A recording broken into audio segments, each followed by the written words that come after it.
Step into Value Zone. Value Zone. Hypermart. Bhatancheru.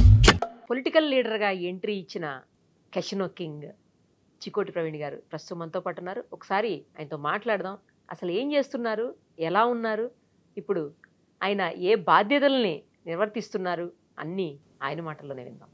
నమస్తే అండి. నమస్తే, జై శ్రీరామ్. పాలిటిక్స్లోకి ఎంటర్ అయిపోయారు కదా, ఇందులోకి వచ్చిన తర్వాత కెసినో మొత్తం వదిలేశారా? ఎట్లా ఇప్పుడు లీగల్ గా ఉన్న బిజినెస్ వదలాల్సిన అవసరం లేదు కదా? నా పార్టీ చెప్పింది, ఒకవేళ ఆదేశించింది నాకు నువ్వు వదిలేసే లీగల్ ఉన్నా కూడా అంటే వదిలేనికి రెడీగా ఉన్నాను. నాకు పార్టీ ముఖ్యం. Okay okay. కెసినో కింగ్ రాజకీయ నాయకుడిగా మొత్తం ప్రజా పూర్తిగా అసలు డిఫరెంట్ కదా, అక్కడ నుంచి చాలా డిఫరెంట్ కదా. కదా. అదేమో కంప్లీట్ ప్రాఫిట్ మోటోలో ఉండేటువంటి, ఇది కంప్లీట్ సర్వీస్ మోటోలో ఉండేటువంటిది. అందులోనూ అదేమో అఫ్ కోర్స్ కొంతమంది జనాలతో ఉండేదిలే కానీ కొంతమంది జనాలతో. ఇది అలా కాదు కదా, తెల్లారు లేస్తే పబ్లిక్ తోనే ఉండాలి. కంప్లీట్ డిఫరెంట్ ఫీల్డ్స్ రెండు. Total white and black opposite. అందుకే చికోటి ఈజ్ అన్ ఆల్రౌండర్ అంటాం. ఆల్రౌండర్.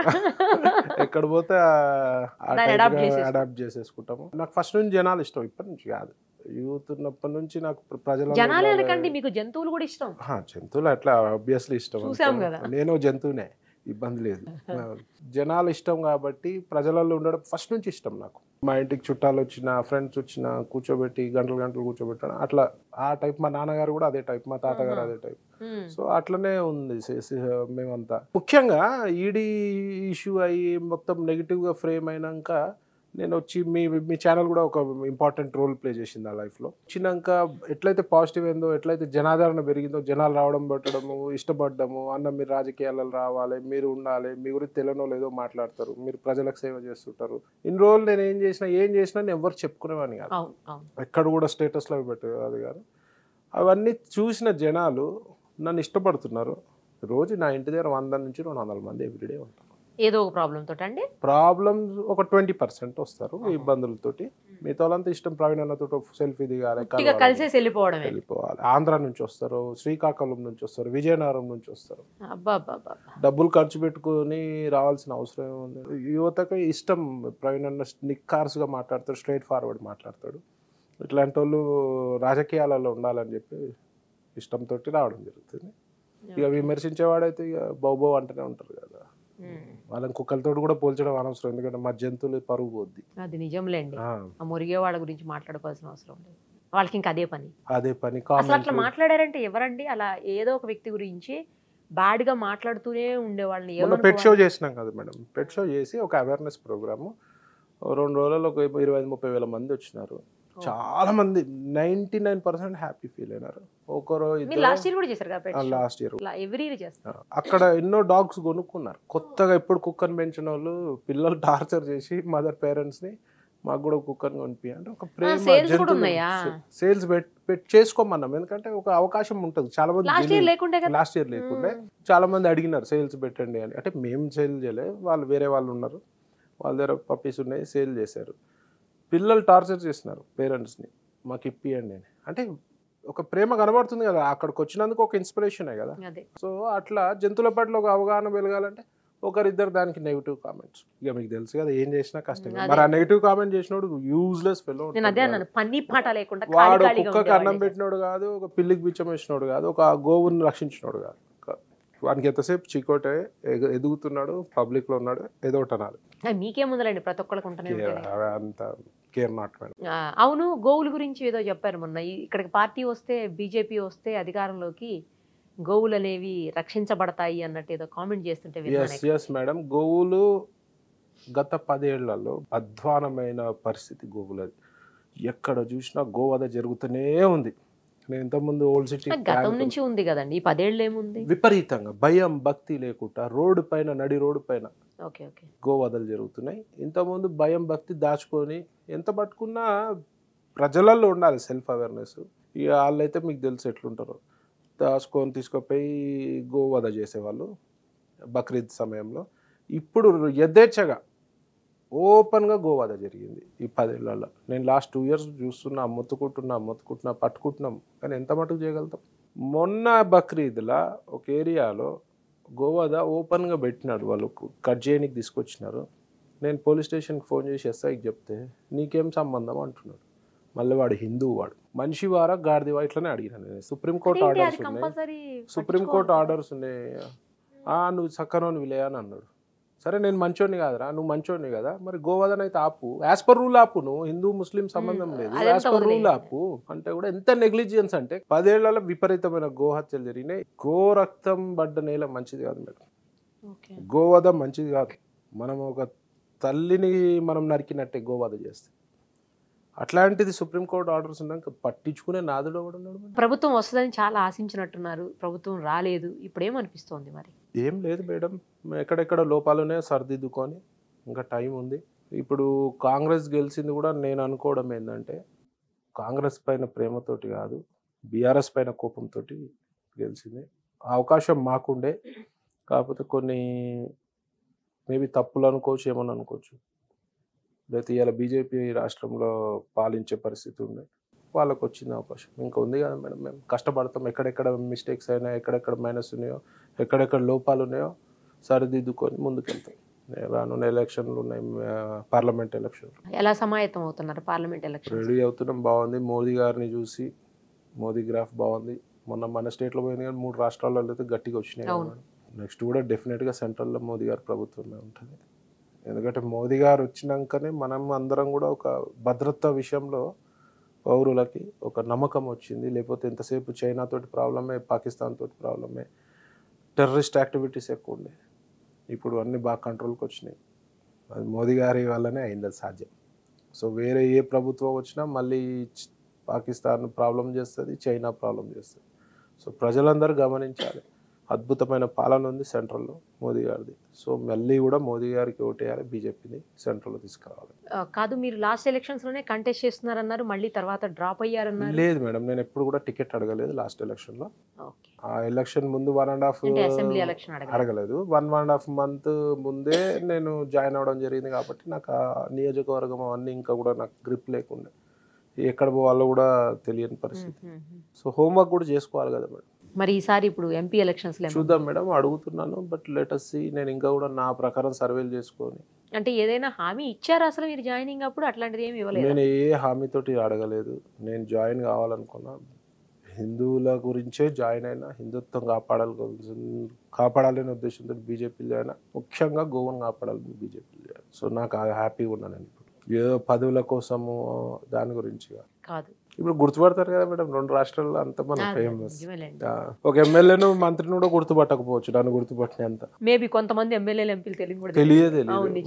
మరి అంతకంటే ఎక్కువ ఫేమ్ ఉంది, చాలదా? సరిపోదా? ప్రజాదరణ ఉంది కదా.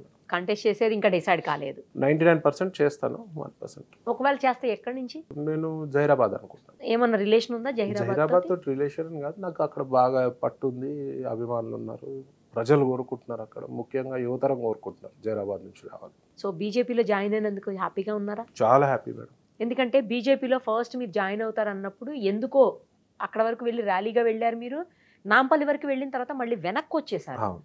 టెక్నికల్ ఇబ్బంది అయింది, సమ్ మిస్కమ్యూనికేషన్ అయింది, ఒకరిద్దరికి ఇష్టం లేకుండానేమో వాళ్ళ వల్ల అయింది. కానీ ఆ క్లారిఫికేషన్ ఇచ్చినాక మళ్ళీ ఎంబడే 1 monthలో జాయిన్ అవ్వడం జరిగింది. అవును. ఇప్పుడంతా మీతో పాటు అంటే మిమ్మల్ని ఎంకరేజ్ చేస్తున్నారా? మీకు 100% ఎంకరేజ్ చేస్తున్నారు. మన అసెంబ్లీ ఎలక్షన్లో మొత్తం రాష్ట్రం తిరిగిన, అందరు లీడర్లతో తిరగడం జరిగింది. నేను సపరేట్గా ఆల్మోస్ట్ స్టార్ క్యాంపెయినర్లో తిరగడం జరిగింది. ఎక్కడ పోయినా ప్రజలు, యూత్ బాగా రావడం జరిగింది. నేను వస్తున్నా అంటే పెద్ద ప్రోగ్రామ్ జరిగింది. సో ఇప్పుడైతే ఎలాంటి విభేదాలు కానీ లేకపోతే ఎలాంటి వ్యతిరేకతలు కానీ? మేడం వ్యతిరేకతలు అంటే ఉండొచ్చు, ఒకరిద్దరికి ఉండొచ్చు, వాళ్ళని పట్టించుకోవాల్సిన అవసరం లేదు. నాకు మా అధ్యక్షుల వారు ఎట్లున్నారో వాళ్ళతో ఇంపార్టెంట్. నాకు లక్ష్మణ్ గారు, డికే అన్న గారు, సంజయ్ అన్న, వీళ్ళంతా మనకి బాగుంటారు, వాళ్ళు ఇష్టపడతారు కాబట్టి నాకు ఇబ్బంది లేదు. కానీ ఇప్పుడు అధ్యక్షుడు కిషన్ రెడ్డి గారు కదా, ఆయనకు కూడా నేనంటే నేను కిషన్ అన్న కలిసి కామారెడ్డి ఎలక్షన్ క్యాంపెయిన్లో కిషన్ అన్న వెంబడే వెళ్ళడం జరిగింది. బాగా ఎంకరేజ్ చేస్తాడని. కిషన్ రెడ్డి గారు ఏదున్న పార్టీ బీజేపీ అంటే ఇంకా కిషన్ రెడ్డి గారు అంటే బీజేపీ మనిషి కిషన్ రెడ్డి గారు. ఏం చేసినా బీజేపీ అంటారు కిషన్ రెడ్డి గారు. ఆయన అండర్లో పనిచేయడం మనకు అదృష్టంగానే భావించవచ్చు. కొన్ని నేర్చుకునేవి ఉన్నాయి కిషన్ రెడ్డి గారు.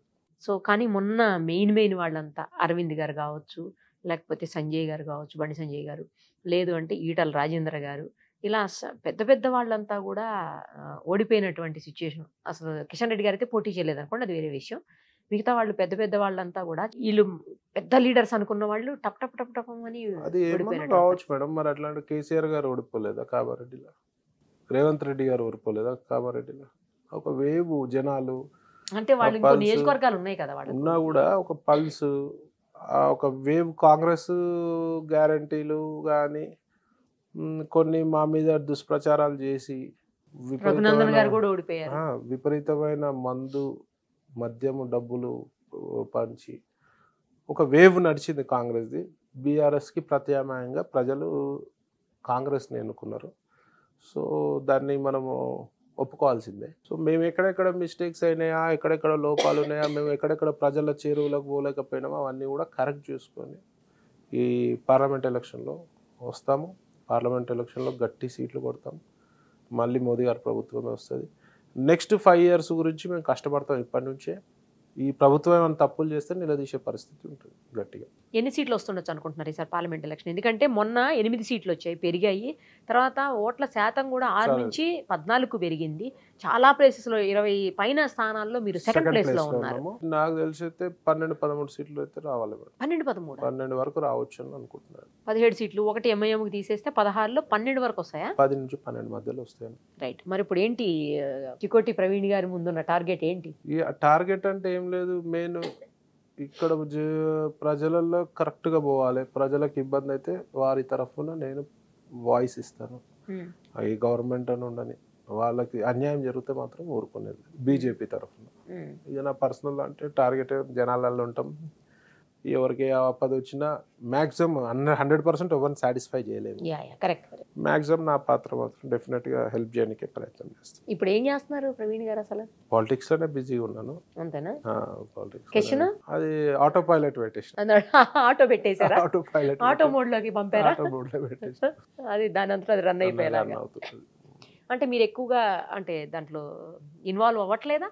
ఎప్పుడైనా ఎక్కువ డీప్ ఇన్వాల్వ్మెంట్ ఏమి ఉండదు. ఇంతకుముందు అక్కడిక్కడ ఈవెంట్స్ అయ్యేటి అన్ని మానేస్తాను. ఓకే, ఈవెంట్స్ అన్ని కూడా క్లోజ్ చేస్తాను. నేను కనిపించరేమో అలాంటి ఈవెంట్స్ లో ఉండము. ఓన్లీ గోవాలో మటుకు ఒక పాత్ర ఉంటుంది అంతే. అది కంపల్సరీ కదా, ఎందుకంటే అది ఎప్పటి నుంచో ఉందేమో. నన్ను నమ్ముకొని మా ఫ్యామిలీ నన్ను నమ్ముకొని నా ఫామ్ హౌస్ జంతువులు, మీ యానిమల్స్, బర్డ్స్ ఏమైపోవాలి. ఇవాళ 2 కౌస్ వచ్చాయి, చిన్న మినియేచర్ కౌస్, 2 అడుగులు ఉంటాయి అంతే.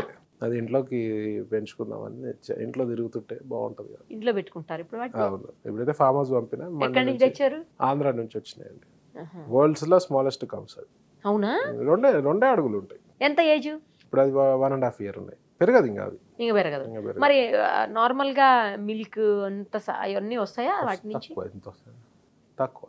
ఏంటదండి బ్రీడ్? ఇది మినియేచర్ కౌస్ అంటారు. పుంగనూరు నుంచి రాజుగారు అని ఉంటారు. వారు ఎన్నో ఇయర్స్ నుంచి బ్రీడ్ చేసి చిన్న చిన్న చిన్న చిన్న సైజు గ్రాడ్యుయేట్ నుంచి తగ్గించుకొని అసలు ఎంత బాగుంటాయి మేడం. డాగ్ అంత సైజ్ ఏమో. అంతే, ఇంకా చిన్నగా ఉంటాయి కొన్ని. మరి ఎక్కువ కాలం బ్రతుకుతాయా అండి అవి? ఉంటాయి, ఇబ్బంది ఏం లేదు. నాకు చూపించండి, వాటి మీద స్పెషల్ స్టోరీ చేద్దాం. ఇంటికి మండే వస్తాయి, వచ్చాక మీరు ఒకసారి రండి, ఇంటికి రండి. తప్పకుండా మండే ఇంటికి వస్తాను. చిన్న బైట్ తీసుకోండి, బాగుంటుంది. అందుకే ఆవులను పెంచుకోవాలి ఇంట్లో. ఇంకా అట్లాంటిది ఆవులను తిప్పుతుంటే బాగుంటుంది. ఎంత అండి అవి కాస్ట్? నాకు ఫ్రెండ్ గిఫ్ట్ ఇచ్చాడండి. ఎక్స్పెన్సివ్, నాకు తెలిసి 10-12 lakhs ఉంటుంది పేరు. అంత ఉంటుందా? వెరీ రేర్ బ్రీడ్ కదా, క్వాలిటీ బట్టి ఉంటుంది. నాకు రాజుగారు అని చెప్పి కాకినాడ నుంచి వారు గిఫ్ట్ పంపించినారు. సరే చూద్దాం వాటిని వచ్చి. ఎలా ఉన్నాయి యానిమల్స్ అవన్నీ? అన్ని బాగున్నాయి. అన్ని కొంచెం టైర్డ్ అయిపోయినాయి మొన్న 2 days, కొంచెం ఇబ్బంది పెట్టాం కదా వాటికి షోలో. అన్ని తీసుకొచ్చారా అప్పుడు? అన్ని అంటే ఒక 60-70% తెచ్చినారు. మిగతా ఆస్ట్రిచ్ కూడా పెట్టాము ఈసారి. ఆస్ట్రిచ్ ఎట్లా పెట్టారు అక్కడ? తీసుకొచ్చినాం. సేమ్ ప్లేస్ పెద్దగా వేసినాం ఈసారి సెటప్. విపరీతం క్రౌడ్, సగం మంది అంజుడికి వచ్చినారు. నేను ఒక యానిమల్ అయిపోయినా. అయ్యో అలా కాదులేండి, ఇంత మందికి ఇన్ని యానిమల్స్ కి లైఫ్ ఇస్తున్నారు కదా, ఎట్లుంటారు? చికోటి అని ఉన్నాడా, ఉంటేనే లోపలికి వెళ్తాం, లేకపోతే మళ్ళీ మాకు డబ్బులు ఇచ్చారు వాపస్ అని చెప్పి వచ్చినారు చాలా మంది. బాగా వచ్చారు ఆంధ్ర నుంచి, గుంటూరు, విజయవాడ మొత్తం శ్రీకాకుళము. అసలు అటు పోటీ చేసేది ఉండే మీరు నాన్ లోకల్ అయిపోతాం కదా మేడం. అక్కడ బాగా చేయాలి బీజేపీ ఆంధ్రాలో. ఇప్పుడు 6th 7th గుడివాడ వెళ్తున్న హిందూ సమ్మేళనం ఉంది. శివస్వామి గారి ఆధ్వర్యంలో జరుగుతున్న హిందూ సమ్మేళనం. మళ్ళీ వెళ్ళి అక్కడ ఏం రచ్చలు చెప్తారు? ఏదన్నా తప్పు జరిగితే క్వశ్చన్ చేస్తారు, అదే రచ్చ అనుకుంటే న్యూస్ అవుతుంది. ఏముంది లాస్ట్ టైం కూడా మీకు గుర్తుందా? కరెక్ట్ గా ఇదే టైం అదే జనవరి మంత్ లో వెళ్ళాను నేను. ఆపారు, పోలీసులు అడ్డుకున్నారు, గొడవలు అయ్యాయి. మీ ఇంటర్వ్యూ పుణ్యమే కదా అప్పుడు కూడా. మీరు అడిగారు వెళ్తున్నా అని చెప్పి. ఈసారి కూడా వెళ్తారా? ఎందుకు వెళ్ళొద్దండి, ఏమైనా బెట్టింగులు చేస్తాలేంగా, సరదాగా గుళ్ళు జుడికి వెళ్తాం. ఆడ ఊర్లు బాగుంటాయి చెప్పాను. మీ డబ్బులు కూడా పట్టుకెళ్ళినట్టు ఉంది లాస్ట్ టైం. డబ్బులు దొరికాయి చీకోటి దగ్గర. 2 lakhs 3 lakhs అవి ఏముంది మేడం, 20 మంది 20 మంది 30 మంది వెళ్ళాము. అంతా మా వాళ్ళే, వాళ్ళ ఖర్చులు, హోటల్ కూడా. మరి ఈసారి ఎలక్షన్ వస్తుంది, మళ్ళీ ఏం చేస్తారు? ఎలక్షన్ టైం కూడా ఒకటి ఉంది అంటే అప్పటికి కోడ్ రాకపోవచ్చులేండి. కోడ్ ఫెస్టివల్ టైం కి రాకపోవచ్చు. నాకు లాస్ట్ ఇయర్ ఒక ఎస్కార్ట్ పెట్టేస్తున్నారు, పోలీస్ ఎస్కార్ట్ పెట్టేస్తున్నారు. ఎక్కడికి వెళ్తున్నారు, ఎవరితో మాట్లాడుతున్నారు, వచ్చి చెప్పారు, ఏం చేస్తున్నారు, డబ్బులు ఎక్కడ పంచుతున్నారు చూడమనేమో. మీరు ఎక్కడికన్నా వెళ్ళండి సార్, బరిలోకి వెళ్ళొద్దు, కోడి పందాల బరిలోకి వెళ్ళొద్దు. బరిలోకి కోడి పందాల బరిలోక ఒక సిఐ, డిఎస్పీలు, ఎస్పీ పర్యవేక్షణ, డీజీపీ పర్యవేక్షణ ముందర ఒక పోలీస్ వాహనం పెట్టి నాకు కూడా మంచిగా ఎంజాయ్ చేసిన. మినిస్టర్ బరిలోకి బరిలో వెళ్ళే ఉద్దేశం లేదు నాకు. అమ్మవారి గుడి, విజయవాడ అమ్మవారి గుడి. కానీ అప్పుడు మీరు అసలు వెళ్దాం అనుకున్నది అయితే కనుక కోడి పందాలు చూసొద్దాం అనుకున్నారు. వద్దాం అనుకున్నా, వద్దు అన్నారు. వాళ్ళకి ఎందుకు ఇబ్బంది పెట్టాలి? 100 బర్రెలు మేడం, 100 బర్రెలు నడుస్తాయి. కానీ చీకోటి వెళ్ళిండంటే ప్రాబ్లం వాళ్ళకి. ఎవరైనా వెళ్ళొచ్చు, చీకోటి వెళ్ళొద్దు. చీకోటి వెళ్తే మళ్ళీ గవర్నమెంట్ కి ఏం చేస్తుర్రా, మళ్ళీ నాని గారి మీద పడతారు, వంశీ గారి మీద పడతారు అని చెప్పి వాళ్ళ బాధ. అది ఇంకా ఎలక్షన్ మూమెంట్, మరి ఇప్పుడు వెళ్ళేస్తారో ముందే ఆపేస్తారో తెలియదు. ఎలక్షన్ అప్పటికి రావచ్చు కానీ ఎలక్షన్ ఆపనీకి అధికారం లేదు. బోర్డర్లు ఆపేస్తారు. ఎందుకు ఆపుతారు? నేను భారత పౌరుని, ఎక్కడైనా పోవచ్చు, నేను నన్ను ఆపనీకి అధికారం లేదు. అంటే మీకు ఒక వెనకాల వేరే ఇమేజ్ ఉంది కదా. ముందు పెట్టుకోమనండి, ఎస్కార్ట్ పెట్టుకుంటే. బర్లకి వెళ్ళా, మా వాళ్ళమ్మ గురి, అట్లా హ్యాపీగా బాగుంటది. టెంపుల్స్ కి మొత్తం అన్ని తిరిగేసి వస్తాను. ఈ టైం బాగుంటది మేడం, ఆంధ్ర బ్యూటిఫుల్ ఉంటుంది. అవునవును, జనవరి మంత్ అంతా చాలా బాగుంటది, అద్భుతంగా ఉంటది. ఫెస్టివల్ మూడే ఉంటదండి మొత్తం. ఆల్రెడీ స్టార్ట్ అయిపోయింది ఫెస్టివల్. అవును అవును, భలే ఉంటది. నా మిత్రులు ఉన్నారు, రమ్మన్నారు, తప్పే ఉంది. అంతే. రైట్. ఈడీ కేసులు ఎక్కడ దాకా వచ్చింది? అట్లనే ఉంది అది, అంతే. ఇక స్టేటస్ కో లాగా అట్లనే ఏం దొరకాయి కదా మేడం, ఏమున్నాయి. మరి దొరకపోతే క్లోజ్ చేస్తారు కదా. చేస్తారేమో అన్ని. మళ్ళీ ఏమైనా పిలిచారా తర్వాత? మరి లేదు. ఇప్పుడు అవి ఒకటే కదా పెండింగ్ ఉందండి. అవునండి, మిగతా క్రిమినల్ కేసులు ఉన్నాయి. వెపన్స్ కేసు, అది వెపన్స్ అమ్మవారి గుడికి వెళ్తే మా గన్మెన్ మర్చిపోయిన ఏమైందండి, అది అడుగుదాం ఇందాక మర్చిపోయాను. ఏమైంది అసలు అది గన్మెన్? ఇప్పుడు మీ స్టూడియోకి ఫస్ట్ టైం వచ్చినప్పుడు కూడా గన్మెన్లు ఉన్నారు. ఎప్పటి నుంచో ఉన్నారు, నాకు 11 ఏళ్ల నుంచి ఉన్నారు. అవునవును, అన్ని licence with proper permission. Last time వచ్చినప్పుడు ఉన్నారు, ఇప్పుడు కూడా ఉన్నారు. లోకల్ పోలీస్ స్టేషన్ లో నేను పర్మిషన్స్ కూడా పెట్టిన. వెపన్స్ కి లైసెన్స్ లేదని ఫస్ట్ కేసు పెట్టినారు కావాలని. నేను అన్ని ప్రొడ్యూస్ చేసినాక ఉన్నాయి కదా, అన్ని ప్రొడ్యూస్ చేసినాక గుళ్ళోకి వెళ్ళినారని. గుళ్ళోకి వెళ్ళలే నేను వెళ్ళా. వాళ్ళు ఎందుకు వస్తారు గుళ్ళోకి వెళ్ళడం తప్పు లీగల్గా. ఇప్పుడు మార్చి అది పెట్టినారు. నేను చెప్పా సీసీటీవీ ఫుటేజ్ చూపాను మరి అంటే లేదు. మరి లక్షల మంది గుడికి వచ్చే దగ్గర మీరు సీసీటీవీ ఫుటేజ్ లేదంటే కావాల్సుకొని నేను గజ్వేల్ వేసి వచ్చినాక ఆ శివాజీ స్టాచ్యూలో అక్కడ పెట్టారు కేసు. వాళ్ళకి ఈగో సాటిస్ఫై కాక మళ్ళీ కావాల్సుకొని పెట్టారు. అక్కడ ఏమైంది? కేసు నడుస్తుంది. అక్కడ ఎందుకు అడ్డుకున్నారు మిమ్మల్ని? ఆడ తెలుసు కదండి, శివాజీ స్టాచ్యూ మీద హ్యూమిలేట్ అయితే మన హిందువులపై దాడి జరిగితే కొట్టడం జరిగింది. గజ్వేల్ ఒక అబ్బాయి సందీప్ అని పరామర్శనికి వెళ్తే నేను వస్తున్నా అంటే ఆటోమేటిక్ వస్తారు కదా. వచ్చారు, చాలా మంది వచ్చారని చెప్పి నా మీద కేసు పెట్టారు. నేను కొన్ని స్పీచెస్ పర్మిషన్ నేను ఒక్కని పోతే పర్మిషన్ ఏమన్నా, చాలా మంది వచ్చారంట. ఎవరెవరు వచ్చారు. ఇప్పుడు మీ జూబ్లీస్ మీ స్టూడియో దగ్గరకు వస్తే ఎక్కడి నుంచో నన్ను గలవనీకి వస్తే నేనేం చేస్తాను? సోషల్ మీడియాలో నేను వస్తున్నా అంటే తెలిసిపోద్ది కదా. 10,000 మంది వచ్చారు. సో అలా అయ్యి ఆ కేసు నడుస్తుంది. తర్వాత టెంపుల్ కూడా నడుస్తున్నాయి. ఇప్పుడు ఓన్లీ ఈ రెండే ఉన్నాయి అండి, ఇంకా కేసెస్ క్రిమినల్ కేసులు ఇవి అవే ఉన్నాయి. మరి ఫుటేజ్ లేకపోయినా ఎవరో ఒకళ్ళు సెల్ లో తీసే ఉంటారు కదా. ఉన్నాయి మేడం, ఉన్నాయి. క్వాష్ అయిపోతుంది ఆ కేసు. నేను ఎవరైతే అయ్యో మీద ఉందో నేను కేసు పెట్టవచ్చు.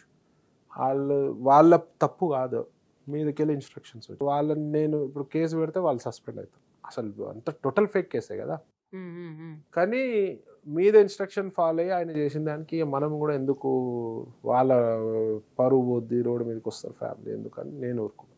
లేకపోతే మామూలుగా గడిపిస్తుంది కాదు, నేనేం భయపడటోని కాదు కేసులకి. కానీ ఎలక్షన్స్ లో కంటెస్ట్ చేయాలంటే క్లీన్ చిట్ దానికి అవసరం లేదు, ఈ కేసులకి దానికి ఏం సంబంధం. కన్విక్షన్ అయితే భయం, అదే క్వాష్ అయిపోతుంది మేడం. ఎప్పుడైతే ధర్మం గురించి మనం మాట్లాడడం స్టార్ట్ చేసామో, ప్రజల గురించి ఎప్పుడైతే పోరాడడం స్టార్ట్ చేసామో అప్పుడే ప్రిపేర్ అయితేనే చేయాలి. కేసులు, దాడులు ఇవన్నీ ప్రిపేర్ అయితేనే చేయగలగాలి. ఎన్ని ఉంటాయి కేసులు మొత్తంగా ప్రవీణ్ గారి మీద గతంలో కానీ ఇప్పుడు కానీ? 20 కేసులు పోయినాయి. అన్ని పోయినాయి. 2 కేసులు, ఈ 2 కేసులు 20-25 కేసులు.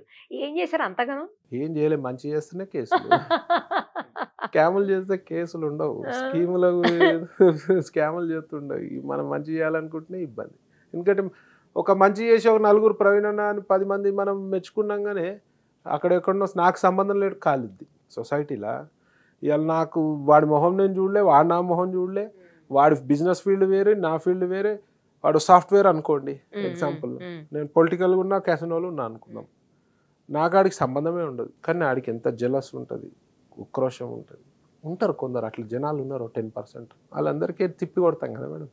నా ఈడీ కేసు అయినప్పుడు కానీ కేసులు అయినప్పుడు హ్యాపీ చేయని వాళ్ళు చాలా మంది అయిపోయింది ఇటు పని అవుట్ అని చెప్పి. అసలు ఈడీ కేసులు ఎదుర్కొంటూ మీడియాతో మాట్లాడిన మాకు తెలిసి చాలా తక్కువ మంది మాట్లాడతారు. అట్లా మాట్లాడరు మీరే.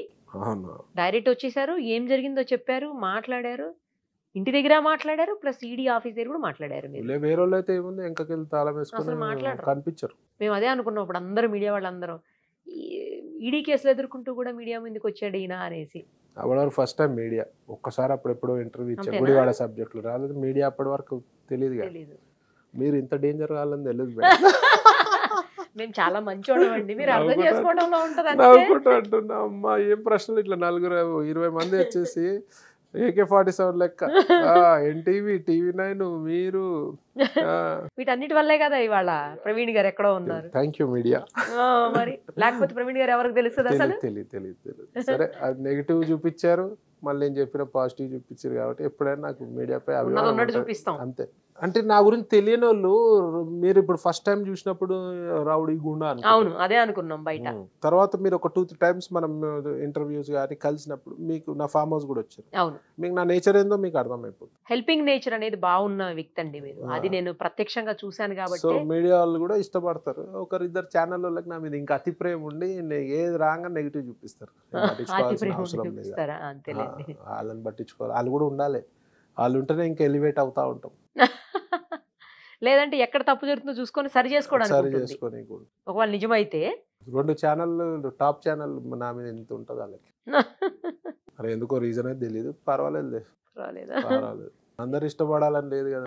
అంతే అందరూ ఇష్టపడరు కదా. అంతే కదా, వ్యతిరేకంగా కూడా ఉంటారుగా కొందరు. కానివ్వండి ఏం కాదు. మళ్ళీ ఆ ఛానల్ రిపోర్టర్స్ అందరు నన్ను ఇష్టపడతారు. ఎవడైతే విమర్శ ఇచ్చిండో ఒక రోజు వాడు వచ్చి నా ఇంటి బయట నిలబడాలి, నా అపాయింట్మెంట్ గురించి కలవాలి సార్, నేను అది చేస్తాను. 100% అదే జవాబు వాళ్ళకి, ఇంకేం కావాలి. అని తిట్టడం కొట్టడం వేస్ట్ కాదు, అదే ఆన్సర్. రాబోతుంది ఆ రోజు, ఎప్పుడో వస్తుంది. 5 years లోపల వచ్చి 100%. కొట్టడం తిట్టడం అది పెద్ద విషయం కాదు. మనం ద్వేషించినోడు మన దగ్గరకు వచ్చి కూర్చోబెట్టాలి. అట్లా చాలా సంఘటనలు అయినాయి, చాలా మంది వచ్చినారు హెల్పింగ్కి. వాళ్ళ దగ్గర నాకంటే పెద్ద స్థాయి కదా, వాళ్ళు కొంచెం టైం పడుతుంది అంతే.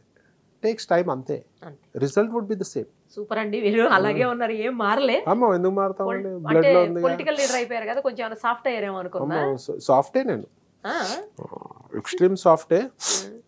మనం పిన్ చేయొద్దు అంతే, అప్పటి వరకు ఎవరి జోలికి వెళ్ళాం అంతే. ప్రజలందరికీ కూడా కరోనా వస్తుంది, సో జాగ్రత్తగా ఉండండి, మాస్కులు పెట్టుకోండి, శానిటైజర్స్ పెట్టుకోండి. అంటే నన్ను అనొచ్చు, ఇప్పుడు నువ్వు పెట్టుకోలేదని పెట్టుకుంటా నేను కూడా. సో జాగ్రత్తగా ఉండండి. నూతన సంవత్సర శుభాకాంక్షలు మరియు సంక్రాంతి పండుగ శుభాకాంక్షలు. మీ అందరి ఆశీర్వాదము, సపోర్ట్ ఎప్పుడు ఉండాలి. సుమన్ టీవీ కోఆపరేషన్ ఉండాలి. All the best Suman TV. Thank you. CEO గారికి నమస్కారం. మీకు కూడా ఆల్ ది బెస్ట్ అండి. థ్యాంక్ యూ అండి, థ్యాంక్ యూ సో మచ్.